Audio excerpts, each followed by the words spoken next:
എടാ ഈ എല്ലാ കാർ കമ്പനിക്കാരും യൂസ് ചെയ്യുന്നത് BYDയുടെ ബാറ്ററി ആണല്ലോ. എന്തതിന് ഇത്ര ഡിമാൻഡ്? ഇപ്പൊ പുതിയത് ഇറങ്ങിയിട്ടുള്ള മഹീന്ദ്രയുടെ B6 വരെ BYDയുടെ ബാറ്ററി ഉപയോഗിക്കണേ. അതെന്താ സംഭവം എന്ന് വെച്ച് കഴിഞ്ഞാൽ ഈ BYDയുടെ ബ്ലേഡ് ബാറ്ററി ടെക്നോളജി അടിപൊളിയാണ്. മാത്രമല്ല അവർ ബാറ്ററിയിൽ യൂസ് ചെയ്യുന്ന കെമിസ്ട്രി ഡിഫറെൻ്റ് ആണ്. എന്തൊട്ട് കെമിസ്ട്രി? ചൈനക്കാരല്ലേ വില കുറവ് കൊടുക്കുന്നുണ്ടാവും. അത് ആക്ച്വലി അങ്ങനെയല്ല. എല്ലാ ഇലക്ട്രിക് കാറുകളിലും കോമൺ ആയിട്ട് യൂസ് ചെയ്യുന്നത് ലിഥിയം അയൺ ബാറ്ററി ആണെങ്കിലും അതിലെ ആനോഡിനെയും കാഥോഡിനെയും ഡിപ്പെൻഡ് ചെയ്തിട്ട് അത് പല പല കെമിസ്ട്രിയിലാണ് വർക്ക് ചെയ്യുന്നതെന്ന് പറയാൻ പറ്റും. ഏറ്റവും പ്രധാനപ്പെട്ട രണ്ട് കെമിസ്ട്രിയാണ്, ഒന്ന് NMC, അതേപോലെ തന്നെ ഒന്ന് LFP എന്ന് പറയുന്നത്.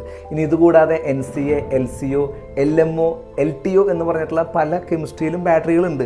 NMC കുറച്ച് പഴയ മോഡൽ ബാറ്ററിയാണ്. ഇതിൽ ഉപയോഗിക്കുന്ന കാഥോഡ് നിക്കൽ മാഗ്നസ് കൊബാൾട്ട് എന്ന് പറയുന്ന മെറ്റീരിയലിൻ്റെ ഒരു കോമ്പോസിഷൻ ആയിരിക്കും. ഇതിലെ കൊബാൾട്ട് നമ്മൾ മൈൻ ചെയ്തെടുക്കുമ്പോൾ ഒരുപാട് എൻവയോൺമെൻറ്റൽ പ്രോബ്ലംസ് ഉള്ളതുകൊണ്ടും ഈ ഒരു ബാറ്ററി ഫയർ പിടിക്കാനുള്ള ചാൻസ് കൂടുതലായതുകൊണ്ടും ഈ ബാറ്ററി ഇപ്പോൾ അധികം യൂസ് ചെയ്യുന്നില്ല.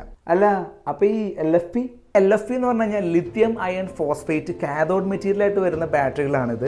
ഇതിൽ തന്നെ ഏറ്റവും അഡ്വാൻസ്ഡ് ആയിട്ടുള്ള ടെക്നോളജിയാണ് BYDയുടെ ബ്ലേഡ് ബാറ്ററി ടെക്നോളജി. പേര് പോലെ തന്നെ ഈ ഒരു ബാറ്ററി വളരെ സ്ലിം ആൻഡ് ലെങ്തിയാണ്. ഇതുപോലെ ഒരുപാട് ബാറ്ററികൾ ഇങ്ങനെ സ്റ്റാക്ക് പോലെ അടക്കി വെച്ചിട്ടുള്ളതാണ് BYDയുടെ ബാറ്ററി എന്ന് പറയുന്നത്. സോ ഈ ഒരു ബാറ്ററിക്ക് പ്രൈസും കുറവാണ്, നല്ല റേഞ്ച് കിട്ടുന്നുണ്ട്. ഒരിക്കലും ഇതിന് തീ പിടിക്കാനുള്ള സാധ്യതയില്ല. അപ്പോൾ ഈ BYD ആള് റേഞ്ച് ആണല്ലേ. ബാറ്ററി മാത്രമല്ല അവരുടെ വാഹനങ്ങളും വേറെ ലെവലാണ്. അതുകൊണ്ടാണ് പേടിച്ച് മറ്റു വാഹന കമ്പനികൾ ഇപ്പോൾ എല്ലാം കൊളാബ് ചെയ്തുകൊണ്ടിരിക്കുന്നത്. പക്ഷേ ടൊയോട്ടയും ഫോക്സ് വാഗനും റിസർച്ച് നടത്തിക്കൊണ്ടിരിക്കുന്ന സോളിഡ് സ്റ്റേറ്റ് ബാറ്ററികൾ വരികയാണെങ്കിൽ പിന്നെ അത് BYDയുടെ ബാറ്ററിക്ക് നല്ലൊരു കോമ്പറ്റീഷൻ ആവും. അപ്പോൾ പേജ് ഫോളോ ചെയ്യുകയാണെങ്കിൽ ഇതുപോലുള്ള ടെക് ഇൻഫർമേഷൻസ് ഒക്കെ കിട്ടും അല്ലേ? യെസ്.